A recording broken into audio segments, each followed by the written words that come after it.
இப்போ நவீன இயற்பியலாளர்கள் குவாண்டம் ஃபீல்ட்ஸ பத்தியும் பிரபஞ்சம் எப்படி தொடர்ந்து விரிவடையுது அப்படிங்கறத பத்தியும் ரொம்ப வியந்து பேசுறாங்க இல்லையா? ஆமா, அது இப்போ சயின்ஸ்ல ஒரு பெரிய ஹாட் டாபிக். கரெக்ட். ஆனா இந்த மாபெரும் அறிவியல் ரகசியங்களை 19ஆம் நூற்றாண்டுல வாழ்ந்த ஒரு தமிழ் ஞானி வெறும் 4 கவிதை வரிகள்ல, அதாவது மிக துல்லியமான ஒரு வரைபடமா தீட்டி வச்சிருக்காருன்னு சொன்னா உங்களால நம்ப முடியுதா? கேட்கறதுக்கே ரொம்ப ஆச்சரியமா இருக்குல்ல. கண்டிப்பா. கத்துக்க ஆர்வம் இருக்கிற உங்களுக்கான இந்த பிரத்யேகமான ஆழமான தேடலுக்கு உங்களை வரவேற்கிறேன். இன்னைக்கு நாம ஒரு மாபெரும் பிரபஞ்ச வரைபடத்தை தான் உடைச்சு பார்க்க போறோம். அதாவது ராமலிங்க அடிகள் அழைக்கப்படுற வள்ளலார் எழுதிய அருட்பெருஞ்சோதி அகவல்ல இருக்கிற 456 இருந்து 459 வரையிலான அந்த குறிப்பிட்ட 4 வரிகள் தான் இன்னைக்கு நம்மளோட ஃபோக்கஸ். எக்ஸாக்ட்லி. ஏன்னா இது வெறுமனே ஒரு பக்தி இலக்கியம் கிடையாது. தத்துவங்கள்னாலே கஷ்டம்னு நினைக்கிறவங்களுக்கு இந்த வரிகள்ல எவ்வளவு நுட்பமான அறிவியல், ஆன்மீக அடுக்குகள் இருக்குன்னு நாம இன்னைக்கு ஆராய போறோம். உண்மையிலே இதுல இருக்கிற ஆச்சரியமான விஷயம் என்னன்னா, இந்த பாடல் வரிகள் வெறுமனே ஒளிய போற்றுறதுக்காக மட்டும் எழுதப்படல. மாறாக பிரபஞ்சத்துல ஆற்றல்கள் எப்படி உருவாகுது, பெருகி செயல்படுது அப்படிங்கிறதுக்கான ஒரு மேப் இது. ஆமா. ஏன்னா பெரும்பாலானவங்க வள்ளலார் அப்படின்னோனே அந்த வடலூர்ல அவர் மூட்டிய அணையா அடுப்ப மட்டும்தான் ஞாபகம் வச்சிருப்பாங்க. கரெக்ட். அது ஒரு பெரிய சமூக பணி. ஆனா அவருடைய அருட்பெருஞ்சோதி அகவல் ஒரு சாதாரண துதிப்பாடல் இல்ல. 1800கள்ல, அதாவது நவீன அறிவியல் அணுவோட மையத்தை இன்னும் முழுசா நெருங்காத ஒரு காலகட்டத்தில் அவர் எழுதியிருக்கிறாரு. அந்த பிரபஞ்ச ஆற்றல்களோட இயக்கவியல், அதாவது கைனடிக்ஸ் பத்தியும் விழிப்புணர்வு பத்தியும் அவர் எழுதியிருக்கிறது நிஜமாவே ஆச்சரியம்தான். நீங்க இந்த 4 வரிகளை மேலோட்டமா படிச்சா ஏதோ கடவுளை போற்ற வார்த்தைகள் மாதிரி தான் தோணும். ஆனா அதோட தத்துவ அடுக்குகளை கொஞ்சம் விளக்கி படுத்தீங்கன்னா இது ஒரு மாஸ்டர் ப்ளூ பிரிண்ட் அப்படிங்கிறது உங்களுக்கு புரியும். ஓகே, இப்போ அந்த ப்ளூ பிரிண்டோட முதல் படியிலிருந்து ஆரம்பிப்போம். பிரபஞ்சத்தோட தொடக்க புள்ளி. அந்த முதல் வரி என்ன சொல்லுதுன்னா, ஆடுரு சித்திகள் அருட்பெருஞ்சோதி, 64 அருட்பெருஞ்சோதி. அதோட தொடர்ச்சி கோடியும் விளங்க அருட்பெருஞ்சோதி, குளவு மெய்ப்பொருளே அருட்பெருஞ்சோதி. இங்க அவரு ஆடுரு அப்படிங்கிற வார்த்தையிலிருந்து தொடங்குறாரு. ஆடுருன்னா இப்போ இயங்குதல், சலனம் கொள்ளுதல் அப்படின்னு அர்த்தம் இல்லையா? ஆமா, எந்த ஒரு சலனமும் இல்லாத முற்றிலும் அமைதியான ஒரு பெருவெளியிலிருந்து முதன்முதலா தோன்ற அந்த அதிர்வுகளைத்தான் அவர் ஆடுரு சித்திகள்னு சொல்றாரு. அந்த வார்த்தை பிறர்வு ரொம்ப முக்கியமானதுன்னு நினைக்கிறேன். அமைதியிலிருந்து பிறக்கிற முதல் இயக்கம். சயின்ஸ்ல நாம பிக் பேங், அதாவது பிரபஞ்ச பெருவெடிப்புன்னு சொல்றோம்ல. கரெக்டா சொன்னீங்க. அதப்போல ஒரு மாபெரும் நிசத்தத்திலிருந்து இந்த ஆடுரு அப்படின்ற இயக்க நிலை தொடங்குது. இங்க சித்தி அப்படின்றது வெறும் மாயவித்தை கிடையாது. ஓ, அப்புறம் அது என்ன? அது ஒரு ஆற்றல், ஒரு அடிப்படை விசை, ஃபண்டமெண்டல் ஃபோர்ஸ்னு சொல்லுவோம்ல, அதுதான். அவர் அந்த விசைகளை 64 அப்படின்னு மிக துல்லியமா வரையறுக்கிறார். ஒரு நிமிஷம், எனக்கு இங்க ஒரு சின்ன முரண்பாடு தோணுது. இந்த 64 அப்படிங்கிற எண் தமிழ் மரபுலையும் இந்திய தத்துவங்கள்லையும் திரும்ப திரும்ப வர்ற ஒரு டெம்ப்ளேட் மாதிரி தெரியலையா? எப்படி சொல்றீங்க? இல்ல, இப்போ 64 ஆய்கலைகள், சதுரங்க பலகையில பாத்தீங்கன்னா 64 கட்டங்கள், 64 சிவ வடிவங்கள், இப்படி ஒரு மரபான கணக்கு இருக்கு இல்லையா? பிரபஞ்சத்தோட அடிப்படை ஆற்றலும் கரெக்டா 64 தான் சொல்றது ஏதோ தத்துவவார்த்த ரீதியா ஒரு கணக்க மேட்ச் பண்ற மாதிரி இருக்கு. இது எப்படி ஒரு அறிவியல் உண்மையா இருக்க முடியும்? அது ரொம்ப நியாயமான சந்தேகம்தான். ஆனா அந்த 64 அப்படிங்கிற எண்ணை நீங்க ஒரு குறியீட்டு மொழியா, அதாவது சிம்பாலிக் ரெப்ரசன்டேஷனா பார்க்கணும். குறியீட்டு மொழியா? கொஞ்சம் விரிவா சொல்லுங்களேன். இப்போ கம்ப்யூட்டர் சயின்ஸ் எடுத்துக்குவோம். எல்லாமே 0 மற்றும் 1 அப்படிங்கிற பைனரி அடிப்படையில் இயங்கினாலும் 64 பிட் ஆர்கிடெக்சர் அப்படிங்கிறது ஒரு முழுமையான டேட்டா டிரான்ஸ்ஃபருக்கு ஒரு பேஸா இருக்கிறத நம்ம பார்க்கறோம் இல்லையா? ஆமா, 64 பிட் சிஸ்டம்ஸ் தான் இப்போ ஸ்டாண்டர்ட். அதே மாதிரி தான் தத்துவ மரபுல 64 அப்படிங்கிறது ஒரு மேட்ரிக்ஸ், அதாவது ஒரு முழுமையான கட்டமைப்பு உருவாக்க தேவையான அடிப்படை செங்கற்களோட எண்ணிக்கை அது. ஓ, அப்போ மொழியில இருக்கிற அடிப்படை எழுத்துக்கள் மாதிரி இந்த 64 ஆற்றல்களும் பிரபஞ்சத்தோட ஒரு அடிப்படை அகராதியா செயல்படுதுன்னு சொல்லலாமா? எக்ஸாக்ட்லி. ரொம்ப அழகான ஒப்பீடு. சில அடிப்படை எழுத்துக்கள் இணைந்து எப்படி கோடிக்கணக்கான வார்த்தைகளை உருவாக்குதோ அது போலதான் இதுவும். ஆனா இந்த 64 அடிப்படை ஆற்றல்களும் தானாவே இயங்கிட முடியாது. அதான், அதுக்கு ஏதோ ஒரு பேஸ் தேவையே. ஆமா, அதை தாங்கி பிடிக்கிற, செயல்பட அனுமதிக்கிற ஒரு அடிப்படை உண்மை தேவை. அதத்தான் ஒரு குலமை பொருளே அப்படின்னு சொல்றாரு. அப்போ அந்த அருட்பெருஞ்சோதி தான் இந்த ஆற்றல்கள் இயங்குறதுக்கான களம், ஒரு கேன்வாஸ் மாதிரி செயல்படுதுன்னு சொல்றீங்க. கரெக்ட். அருட்பெருஞ்சோதியே இதை இயக்குது. ஓகே. அப்போ இப்போதைக்கு நம்ம கிட்ட 64 அடிப்படை ஆற்றல்கள் இருக்கு. இது பாக்குறதுக்கு ஒரு ரெசிபி செய்யறதுக்கான மூலப்பொருட்கள் பட்டியல் மாதிரி இருக்கு. ஆமா, ஒரு இன்கிரீடியன்ஸ் லிஸ்ட் மாதிரி. ஆனா வெறும் இந்த 64 ஆற்றல்களை மட்டும் வச்சுக்கிட்டு இவ்ளோ பெரிய பிரம்மாண்டமான பிரபஞ்சத்தை உருவாக்கிட முடியாது இல்லையா? கண்டிப்பா முடியாது. தனித்தனியா இயங்குற இந்த ஆற்றல்கள் எப்படி ஒன்றிணையுது அப்படிங்கிறது தான் அடுத்த கட்டம். அதுதான் 2வது வரியில இருக்கு. அந்த வரி இதுதான். கூட்டுறு சித்திகள் அருட்பெருஞ்சோதி, கோடிப்பல் கோடியும் அருட்பெருஞ்சோதி. அப்புறம் ஆட்டுற விளங்கும் அருட்பெருஞ்சோதி, அரும்பெரும் பொருளே அருட்பெருஞ்சோதி. ஆமா, இப்போ ஆடுரு அப்படிங்கிற நிலையிலிருந்து கூட்டுரு அப்படிங்கிற நிலைக்கு வந்திருக்கோம். கூட்டுரு அப்படின்னா கலக்கிறது, பிணையிறது, ஒன்றோடொன்று வலைப்பின்னலா சேர்றது. இன்டர்கனெக்டட்னஸ்னு சொல்லுவாங்களே அதுவா? அதேதான். தனித்தனியா அதிர்ந்துகிட்டு இருந்த அந்த 64 ஆற்றல்களும் தங்களுக்குள்ள ஒரு வேதியியல் அல்லது இயற்பியல் பிணைப்பை ஏற்படுத்துது. ஓ, இப்போ ஹைட்ரஜனும் ஆக்சிஜனும் சேர்ந்து நீரா மாறுற மாதிரி இந்த அடிப்படை சித்திகள் ஒன்னு சேர்ந்து புது பரிமாணங்களை உருவாக்குது இல்லையா? ஓடிபல் கோடியோன்னு அவர் சொல்லும்போது அது சும்மா ஒரு கவித்துவமான மிகைப்படுத்தல் மாதிரி தோணுது. ஏன்னா பழங்கால பாடல்கள்ல எதையாவது பெருசா காட்டணும்னா கோடான் கோடின்னு சொல்றது வழக்கம்தானே. இதுல ஏதோ தத்துவார்த்த சலுகை எடுத்திருக்காரா? நிச்சயமா இல்ல. இதை நீங்க ஒரு பெரிய கண்ணோட்டத்துல பாத்தீங்கன்னா இது மிகைப்படுத்தல் கிடையாது. கணிதத்துல நாம எக்ஸ்போனென்ஷியல் growth அல்லது காம்பினேட்டோரியல் எக்ஸ்ப்ளோஷன் சொல்றோம்ல. பெருக்கல் விளைவு. ஆமா, இந்த 64 அடிப்படை ஆற்றல்கள் ஒன்னோட ஒன்னு சேரும்போது அவை சும்மா 64 + 64ன்னு கூட்டப்படுறது இல்ல, அவை பல்கி பெருகுது. ஓ, மல்டிப்ளை ஆகுது. இத ஒரு DNA கட்டமைப்போட ஒப்பிட்டு பாருங்களேன். DNAல இருக்கிறது வெறும் 4 அடிப்படை வேதிப்பொருள்கள் தான். A, T, C, G. ஆமா, adenine, thymine, cytosine, guanine. Correct. ஆனா இந்த 4 மட்டுமே பல பில்லியன் காம்பினேஷன்ஸ்ல இணைந்து உலகத்துல இருக்கிற அத்தனை கோடி உயிரினங்களையும் அதோட தனித்துவங்களையும் உருவாக்குது. 4 கூறுகளுக்கே இத்தனை பில்லியன் சாத்தியங்கள்னா 64 அடிப்படை ஆற்றல்கள் தங்களுக்குள்ள இணையும் போது அது எவ்வளோ பெரிய கோடிபல் கோடிய விரிவடைன்னு சிந்திச்சு பாருங்க. வாவ், அந்த டிஎன்ஏ ஒப்பீடு இதை ரொம்ப தெளிவா புரிய வைக்குது. இது நிஜமாவே துல்லியமான ஒரு சயின்ஸ் தான். ஆனா எனக்கு இங்க ஒரு டவுட். சொல்லுங்க. இத்தனை கோடி ஆற்றல்கள் தங்களுக்குள்ள இணைஞ்சு வெடிக்கும்போது அது ஒரு மாபெரும் குழப்பமா, ஒரு அழிவாதான மாறணும். ஒரு வெடிகுண்டு வெடிக்கிற மாதிரி ஆற்றல் சிதறணுமே.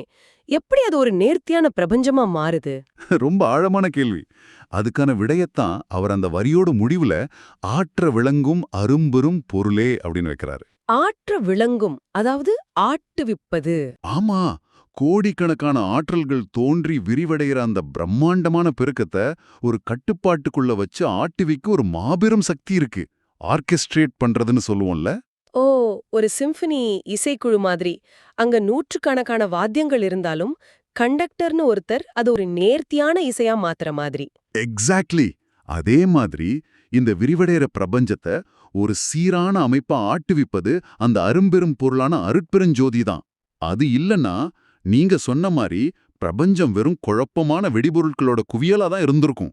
இவ்ளோ நேரம் நம்ம பேசினதை வச்சு பார்க்கும்போது ஒரு விஷயம் தெளிவா புரியுது. கோடிக்கணக்கான அடிப்படை ஆற்றல்கள் ஒண்ணுக்கொண்ணு மோதுது, இணையுது, ஒரு மாபெரும் கட்டுப்பாட்டு கீழ் விரிவடையுது. ஆமா. ஆனா இது எல்லாமே வெறும் இயற்பியல், அதாவது பிசிக்ஸ் தானே. குருட்டுத்தனமான ஒரு பௌதிக செயல்பாடு. வெறும் இயக்க ஆற்றல், கைனடிக் எனர்ஜி எப்படி தன்னைத்தானே உணரும் அறிவா, கான்ஷியஸ்னஸா மாறுது? இது ரொம்ப முக்கியமான புள்ளி. ஏன்னா இந்த பயணத்துல எனக்கு ரொம்ப கஷ்டமான ஆனா சுவாரஸ்யமான கேள்வி இதுதான். எந்த புள்ளியில துகள்கள் தத்துவமா மாறுது?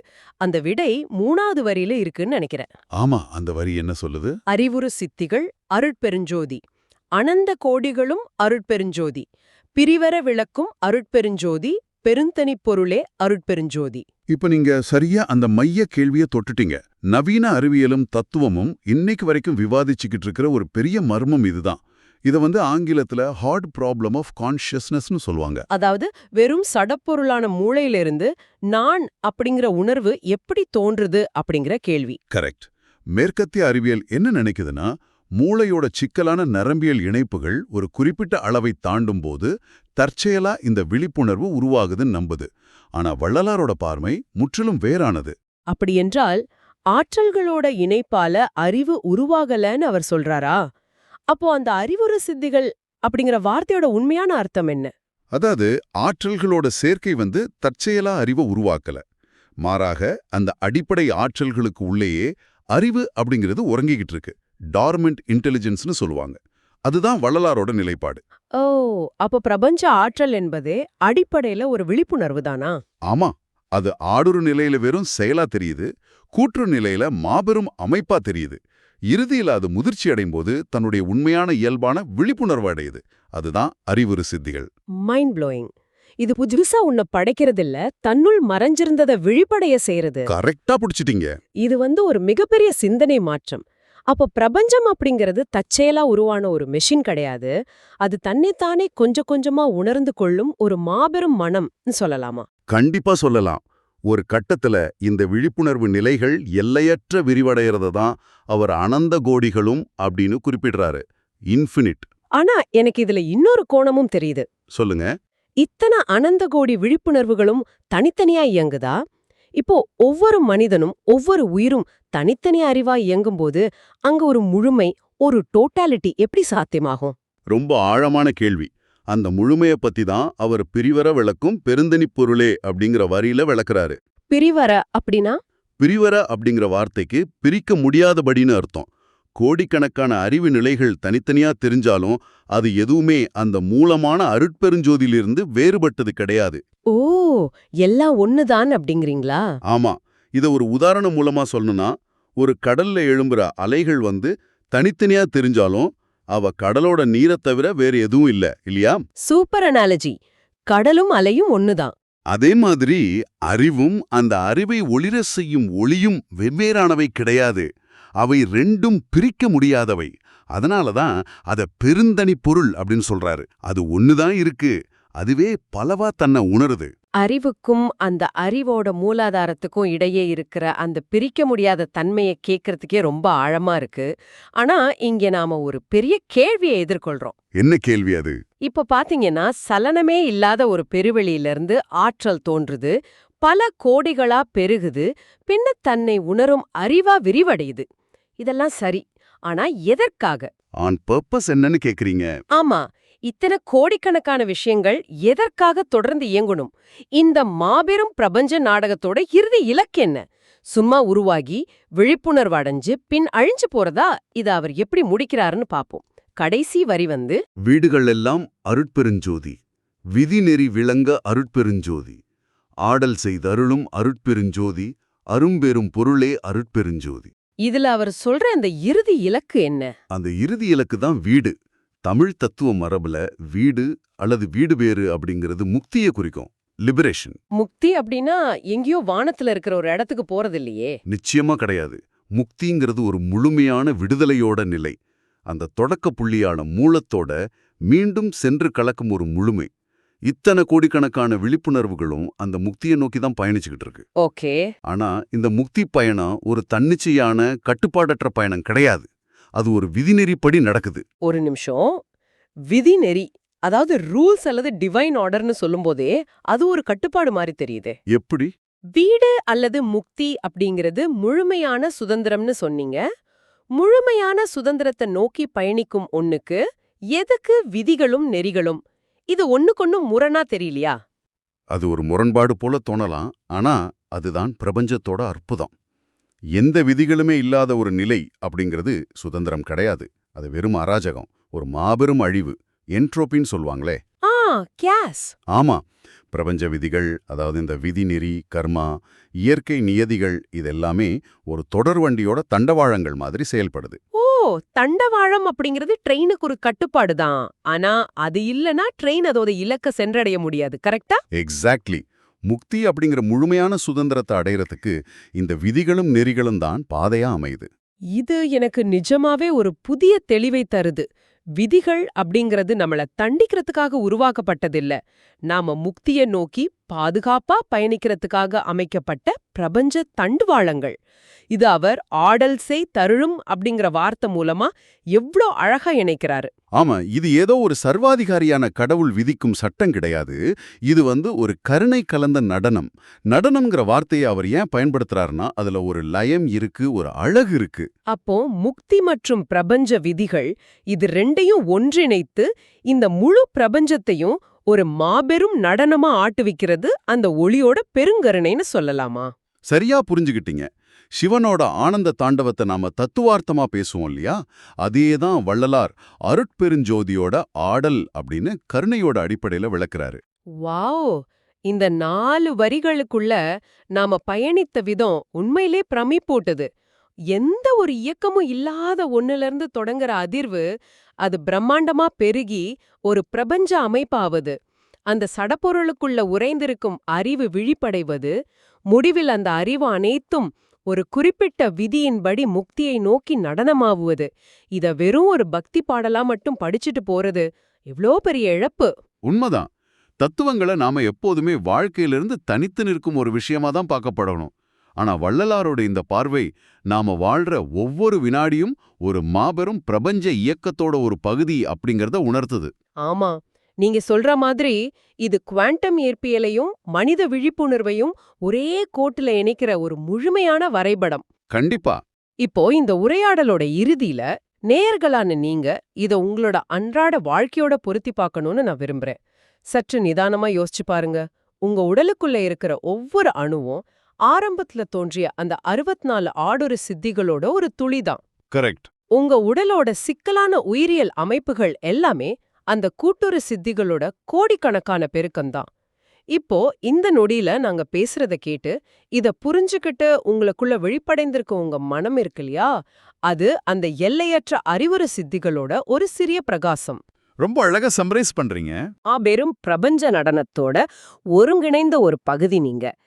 எல்லாமே முக்தியை நோக்கி ஒரு குறிப்பிட்ட விதிநெறிப்படி ஆடிக்கிட்டு இருக்கு அப்படின்னா, உங்க வாழ்க்கையில நீங்க இன்னைக்கு எடுக்கிற சின்னஞ்சிறு முடிவுகள், உங்க கோபங்கள், உங்க தேடல்கள், உங்க அன்பான தருணங்கள், இது எல்லாமே இந்த மாபெரும் பிரபஞ்ச நடனத்துல எந்த புள்ளியில இணைது, உங்களோட அறிவு அந்த அருட்பெருஞ்சோதி அப்படிங்கிற பெருந்தனி பொருளோட எந்த தருணத்துல பிரிவர கலக்குது, இந்த எல்லையற்ற நடனத்துல உங்களோட அடிச்சுவடி எது அப்படிங்கறத பத்தி இன்னைக்கு சற்றே ஆழமா சிந்திச்சு பாருங்க.